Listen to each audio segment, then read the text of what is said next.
What is up, my little Deinos? Vepsis here, your host of the Helsinki Hydreigons, and we are back for the NCP Season 4 Round 1 playoff game when I go up against MattOshea, and this is gonna be a rematch from my Week 10 battle. We actually play him back to back, and I'm bringing the same 6 mods except I changed the sets, and now you're gonna be seeing as I hover through the team in itself what kind of sets that I'm running. I'm going to be predicting quite a bit that how he's gonna be adapting after how our Week 10 battle went. For example, I expect him to run physical Coco for my Galarian Slowking. I expect him to bring a weakness policy Dragon Knight, which is why I have the Slowbro set as it is, to make sure that the Ice Beam will pop its weakness policy. And I'm also heavily expecting Rhyperior, which is why you saw me having Grass Knot and Shockberry on my Galarian Slowking. So I think the team that I'm gonna be bringing is more so now officially being like the A team, and not like when I watched MattOshea's side from Week 10 battle. He thought the team that I brought for that game was like a A team, what I would bring for playoffs. But that was not necessary that. It was more so pretty basic bitch team that I brought, and I want to lure him into a idea that that's the best possible team that I can bring versus him, and now I'm gonna be adapting how I think he will according to it. So there's a lot of mind games going into this matchup, and you're gonna be noticing that, or maybe you haven't noticed yet, but I will break the fourth wall. This is a post commentary, unfortunately, because as I was recording, I forgot to check that if my OBS was picking off the in-game audio, and I don't know why it was starting to picking it, because I usually always have it off.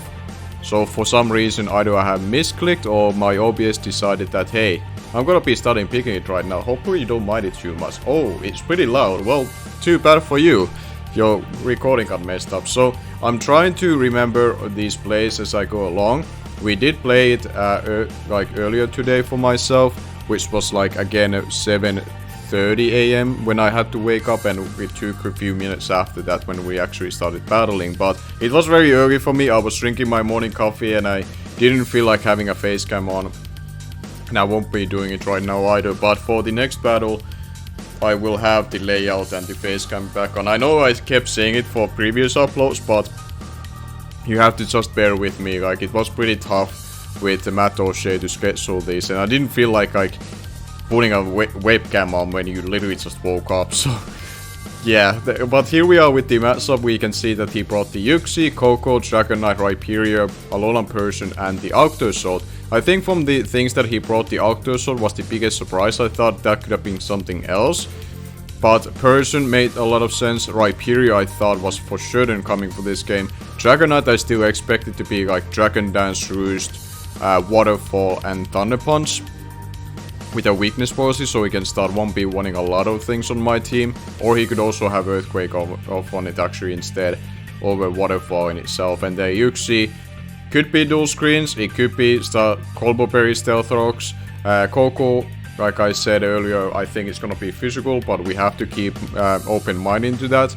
But I will be leading up the same way as last time, that I'm gonna be leading with the Galarian Slowking, because it can 1v1 almost everything from the team preview, and I think he's gonna try to adapt from the last time and lead with his Rhyperior, and I can live a Bandit Adamant EQ from it. I made my actually Galarian Slowking to live Adamant Bandit Earthquake after Stealth Rock, so barring a critical hit, I will able to live a hit and then blow it back, even if he's max HP. He would have to be a Saltfest or a Rindoberry in order to leave the Grass Knot coming for my Galarian Slowking in itself. So we are gonna be seeing how the lead matchup is gonna be going, and we are gonna be seeing that he does lead up with the Alolan Persian instead.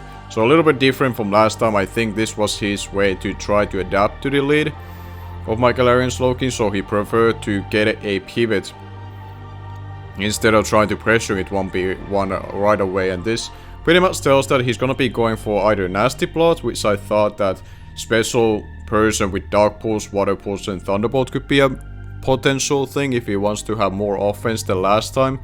Or this could still be pretty much the similar set with the Chopoberry and Blade of Knocko, Parting Shot, and maybe Taunt, for example.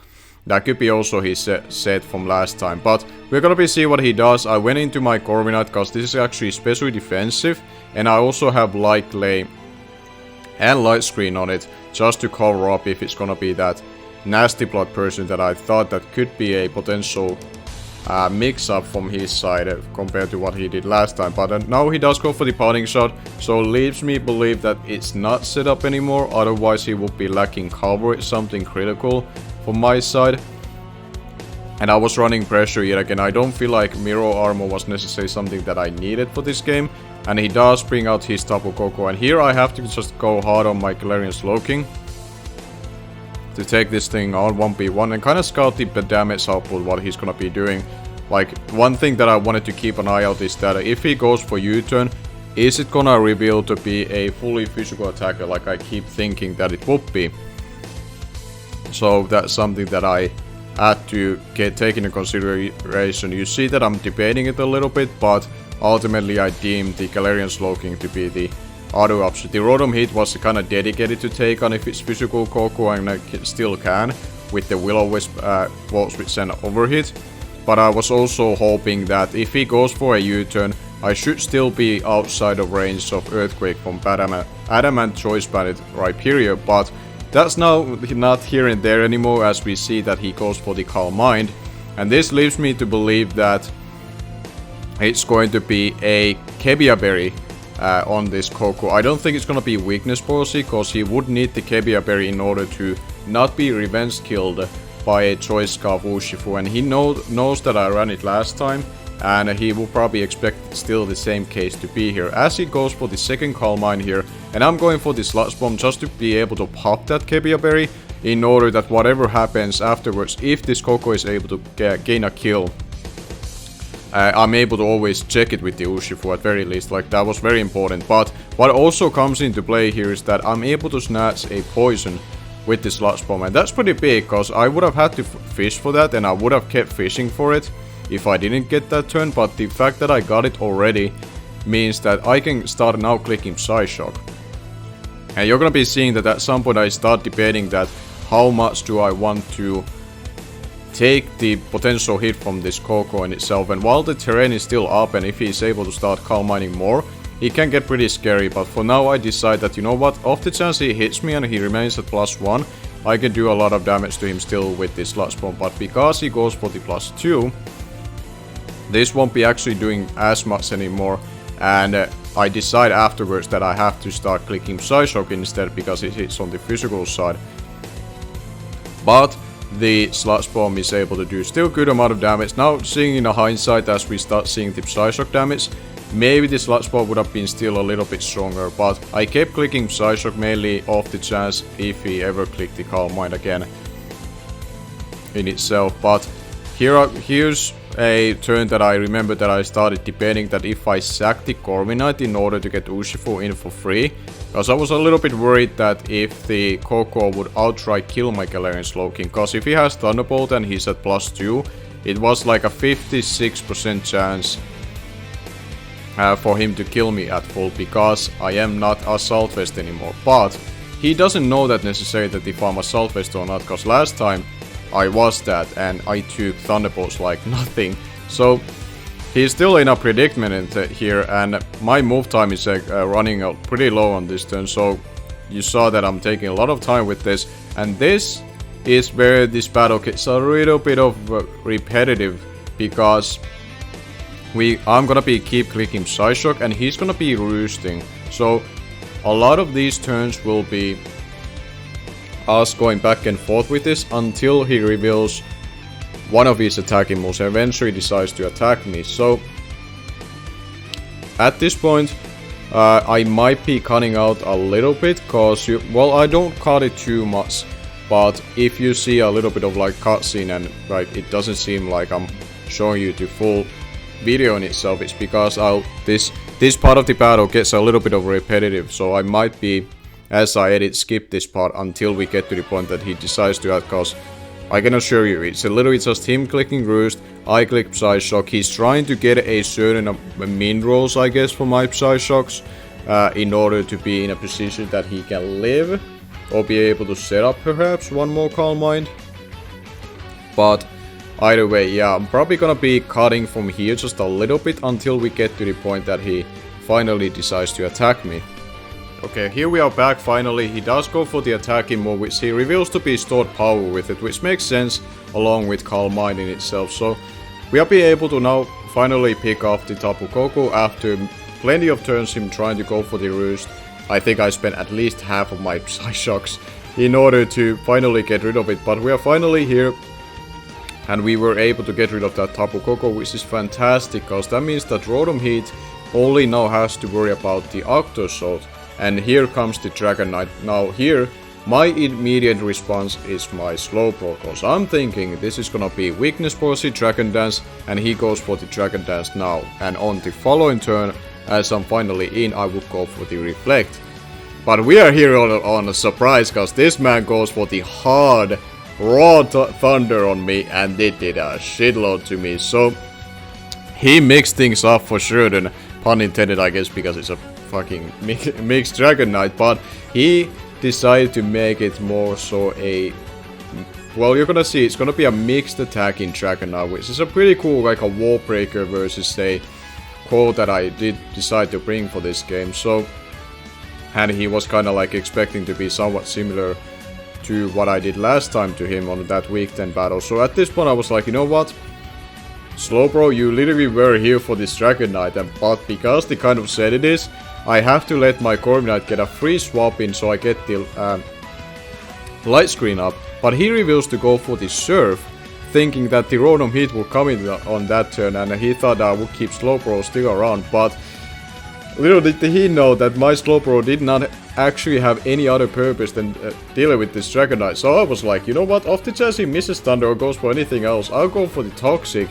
And luckily enough, he got, I would call it over prediction. Like, obviously he thinks from his point of view that it made sense, but he kind of cost him in that regard that I was able to get that one off. And now I go into my Corviknight, which Surf into Thunderbolt can take those just fine, and I can get the Light Lay boosted regards to the how many turns I get light screen off, and then I can start roosting, and pressure actually comes into play now versus his Thunders as well, because now obviously he would be having a lot less of them, and then he would have to also start landing them every single time he goes for them. So this turns out to be the most optimal Corviknight set I could have brought into this game. Not necessarily predicting this mixed attacking Dragonite per se.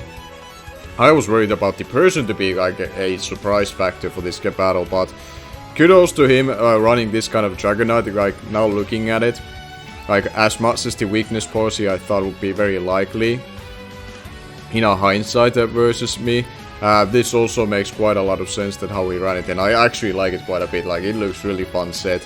So shoutouts to MattOshea coming up with this set, but with now light screen up, we can actually take this just fine. Thankfully he's not been able to get a Thunder Para. Like last time he got like 2 Thunderbolt Paras on me, like he got on Galarian Slowking and something else, which was quite annoying in itself, and sorry that the quality on the video goes a little bit awkward at some points, because I don't know why OBS does that. Like, I tried to play the replay for my recording and I put it on the background as I watch it alongside you and give the commentary. Sometimes it just ends up like fucking it. I'm like, come on OBS, it's just a raw video footage, it's not that too big of a deal. But either way, I was able to get the roost off as he goes into the person, and here I just go for the U-turn as he goes for the knockoff. He just wants to get rid of my item and see that I am Light Lay on it. And now I do have those for 8 turns, and I get a nice U-turn chip on him. And this is where I decided that I could go for my Scarf Gengar with Dashing Gleam and pick this thing off. But I think he has a too easy of a time to pivot around that. So instead of going to my Gengar, I'm gonna go into my Urshifu and put him in a U-turn vortex between fast U-turn for my Urshifu into a slow U-turn for my Corviknight in itself. I put him in a position that if he chooses to ever swap out, I'm obviously able to react on it, and I'm chipping him down to the point that I can revenge kill it with fast U-turn for my Urshifu, because this U-turn into Corviknight's second U-turn would leave it in a range that is pretty much a sack for him if he chooses to stay in. And because we don't see like leftovers, I still think this is gonna be a Chopo Berry along with Fur Coat, a carrying player off, and now we see that that U-turn did a good amount of damage coming for our Urshifu hit. is no joke even with choice card when it comes to damage output. And now we just go into our Corviknight. Honestly, just not because just predicting a player up, but like I don't need Corviknight for too much else, and it's easier for me to get this slow U-turn off instead of going to a Rotom Heat, and then I have to kind of predict, do I go for the Will-O-Wisp, do I go for the Volt Switch or what have you. So this was still a lot easier for me to play around like this, and this was where I debated that do I go for the Roost if he goes for Parting Shot, or do I go for the U to just ensure the momentum. And I'm glad that I didn't go for the Roost, because he does go for the taunt, thinking I would go for Roost of my own. So I'm able to get that little bit of chip again, to the point that we are back at square one regards to what I did already a couple of turns ago after the U-turn, which is just going back into our Urshifu, and we're gonna be just clicking U-turn again. So we were able to pretty much nullify the effectiveness of this person, and this wasn't necessarily the kind of person that I was fearing. So I'm kind of glad that he brought this kind of set, and now just us U-turning around back and forth, it's not able to do almost anything barring getting a knockoff off on the Corviknight, which means that the light screen next time around when I put it on, if I get the chance to do so, won't be more than those 5 turns over 8 turns in itself. So here I started to debate that who do I want to go into, and 2 of the members that I thought the most were the Galarian Slowking or the Slowbro, and I decided that while Galarian Slowking would be nice to get its regen, I'm gonna be using Slowbro instead for that, and see how he responds to that, cause if I get the regen on this thing, depending on the right period spread, I might be able to get myself outside of range of EQ. And Galarian Slowking doesn't necessarily need just yet its regen in order to able to lift certain hits. So he does go to the Octo Assault, and this is funnily enough where I started to debating that do I need my Slowbro for again anything? Because I was willing to sack it already versus the Dragon Knight, and I was like, you know what? This thing gets Rock Blast. So, off the chance he would go for that, I'm gonna click the Reflect. Like, even if he killed me there, I would have gotten the Rocky Helmet chip, and I get my free swap into my Rotom Heat. That was mainly like what I thought, but I knew that this thing gets Rock moves. And in the end, it turns out to be the case that he felt like he had to go for that prediction. And again, like, kind of follows through what he did last time versus this Slowbro with his Dragon Knight. He's thinking that I would be preserving it, whereas I've been sacking it twice already. And he hasn't just thinking it like that, and it's really just biting him a little bit at this point. So I have a Reflect up right now, as now I get a chance to swap into my Rotom Heat, but he predicts that, goes into his Dragon Knight, which gives him an opportunity to go for a Freeze Surf essentially, which is a little bit annoying because my light screen does wear off. So here is where I decide that, you know what, I'll just go into my Corviknight. I don't really mind it too much, as yet again OBS decides that, yeah, I'm gonna crap a little bit of your quality of this video. So hashtag OBS is really bad. Although I guess that's not really a hashtag, whatever. We are here to see that as he goes for the Surf. And after this, he will be able to kill me with a Thunder, but I don't need this Corviknight other than for this Dragon Knight. Like, I could have also sacked Slowbro here, but I opted that, you know what, off the chance he misses, I can go for a Roost and I gain a little bit more toxic damage off on it, whereas if he does land this, it leaves it in a point that I can easily revenge kill it with something else. And Corviknight necessarily didn't have to do anything else, especially because the person also is dead. So it was either or if I sacked the Slowbro or the Corviknight. I don't think it was really too big of a deal which one I would end up sacking, because they aren't necessarily critical things that I need to have. Rotom, Heat, Gengar and Urshifu are probably the most critical members of my team. And this is where I'm debating that which one do I want to use to revenge kill, which one is harder for him to come in versus, and I decide that Urshifu would be harder for him to deal with. And it kind of covers like some it kind of puts me in a position that he has to go into something like a Rhyperior over Yuxi, for example, because Yuxi I don't think can kill me with a Dazzling Gleam, even though I have a very pitiful special defense stat. It's still a Yuxi. and it should not be able to kill me unless it's very offensive. So I feel like in the end it was safer to go into Urshifu and I get to click Wicked Blow. And he doesn't have a good switching into that, whereas Gengar, if I had to go for Shadow Ball, the Rhyperior could have swapped into that, especially if it's Assault Vest. So I think it was overall just the best way to revenge kill this way, and we are able to pick up the Dragonite, which I'm glad to see going down, because that thing was actually a lot more efficient than it was last time with this kind of mixed attacking set versus me. And here we're gonna be waiting for him to bring out one of his last 3 members, which are going to be the Rhyperior, the Arctozolt, and the Uxie. And I believe the one that we're gonna be seeing next is going to be Rhyperior, as we kinda have to wait a little bit when he actually made this guy. It took a little bit for him to decide it, but ultimately I think he did go into his Rhyperior and get to click Earthquake, because I don't have my Rotom, I don't have my Corviknight anymore, and my Crown Immunity being the Rotom Hit obviously doesn't wanna necessarily swap into this guy. So there it comes, there is the Rhyperior. I think the one thing that I had to worry about it was that if it's going to be a Rock Polish weakness policy, which is kinda also why my Slowbro could be nice if he goes for a setup like Rock Polish now on this turn, because I would get my opportunity to go for the Reflect, but he does just go for the Earthquake, and with the damage he's able to do, that pretty much secures him a 2-hit KO.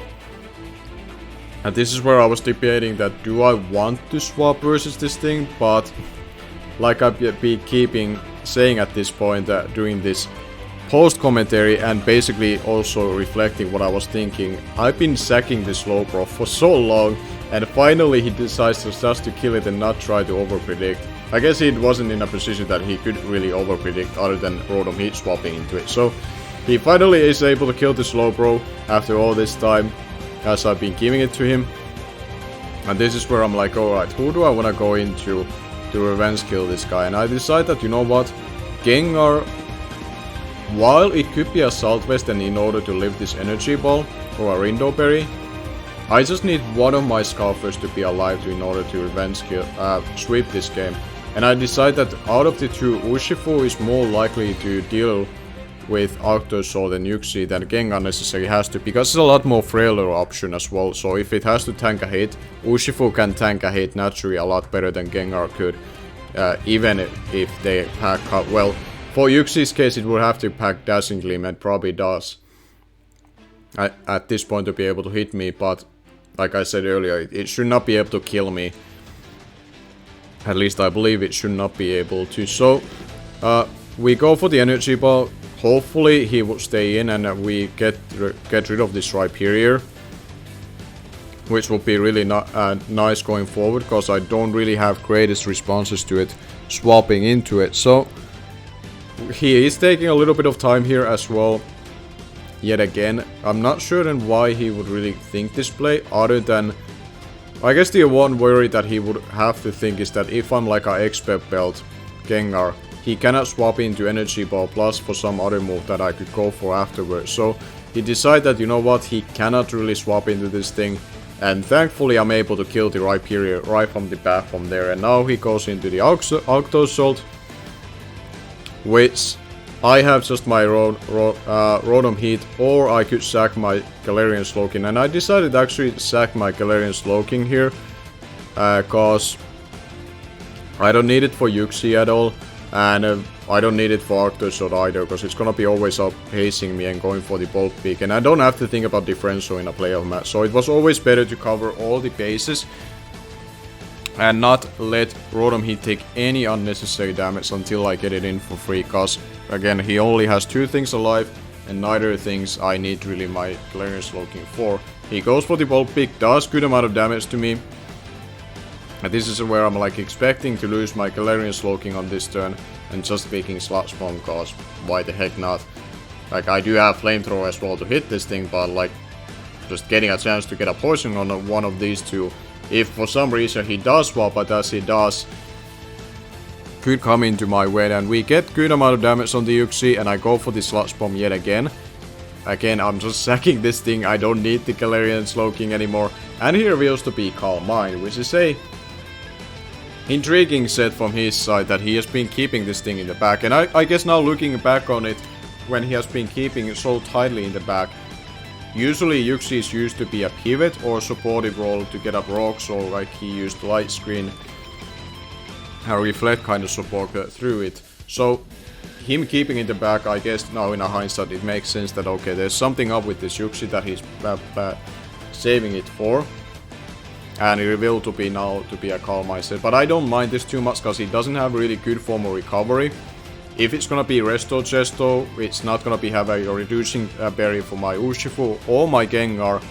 So he should not be able to become that big of a deal. And now he's going to be finishing me off with the Psyshock, and this where I just go into my Urshifu single strike and I can pretty much lock myself into Wicked Blow. I am Choice Scarf, so if the Octo Sword is Choice Scarf of its own, like a weird, like a mid-speed Scarfer that are a thing in Draft League every now and then to be used, I cover both bases in that regard. So I just go into Urshifu. I did a calc that can I go for the U-turn and maybe put Rotom Heat at the front to deal with the Octo Sword from there, but I noticed that yeah, I need to go for Wicked Blow to guarantee kill this thing. And in the end I also realized that, you know what, I'm Scarf as well, so Octo Sword cannot kill me because the Bolt Peak won't be double power because there's no way he can outpace me in itself. So we are able to get rid of the Yuxi in itself. He had the Combo Berry, but it won't be able to live it through that because Urshifu is just that damn strong, man. It doesn't care too much about reducing berry. It's gonna be still blowing things back in itself. And now we do get to see the Octo Sword, the final member that he has left. Try to take it up everybody on. The only thing that I could see not going in our way is that he would have Thunder Wave on this. He would be landing the Thunder Wave and go for the Bolt Peaks. We would start getting paralyzed, and then I would start missing my overheats and Will-O-Wisp with my Rotom hit. So there would have to go a lot of things into his way, but he doesn't go for the Thunder Wave if he even had it. And 2 Wicked Blows are easily taking care of this Octo. So that's going to be our round 1 playoff game. We are able to move into the semifinals, and now I'm gonna be putting Texture for the potential people that I might be having to play, and also kind of giving you an idea that if you have not been able to follow that closely, because we don't have like a website or anything for this, so off the chance you want to check out all the other playoff games that I highly recommend you to, I will leave the texture right about now to show that who were playing alongside us in round 1 game, and they should be uploaded today as well. So make sure to check all of those out and stay tuned for the semi-finals. And I'm really excited for that because now we have a legitimate opportunity to try to get a championship game for ourselves, and I'm looking forward to see if we can make it into the finals. But we have to play our semi-final game, and it's gonna be for sure tough no matter who we have to go up against. So until then, thank you for watching, and I'm gonna be see you guys later.